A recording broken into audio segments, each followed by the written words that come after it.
নমস্কার বন্ধুরা, মিনি ব্লগে তোমাদেরকে অনেক অনেক স্বাগত। আর এই যে দেখতে পাচ্ছ, এখন কিন্তু মাঠে চলে এসেছি, যেহেতু আলু তোলার সময় চলে এসছে। আর আজকে সারাদিনটা এত মেঘলা ওয়েদার, বলার মতো নয়। ওই জন্য ভয়ে কিন্তু আমরা সবাই পুরো মাঠে। এই যে দেখতে পাচ্ছ, ওদিকে কাকা শ্বশুর আছে, আলু তো মানে আলু তুলছে ওরা। আর তার মধ্যে তোমাদের একটু বাগানটা ঘুরে দেখাই।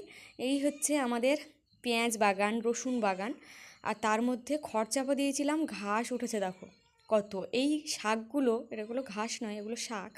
তো এই শাকগুলো খেতে এত সুন্দর লাগে, বলার মতো নয়। তো তোমরা কে কী নাম বলো এই শাকের, অবশ্যই কিন্তু কমেন্টে জানিও। আর এই যে পুরো বাগানটা।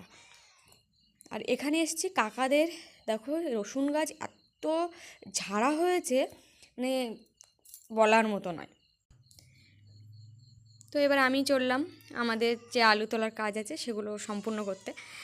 তো এই যে দেখো, এই আলুগুলো কিন্তু ছাই চাপা বা সার চাপা দিয়ে যে আলু লাগানো হয়েছিল কাদা মাটিতে, এমনি বসানো হয়েছিল সেই আলুগুলো। তো ইঁদুরে সেরকম আমাদেরটায় অতটা লাগেনি, কিন্তু তবুও দেখি দুটো একটা করে খাচ্ছে।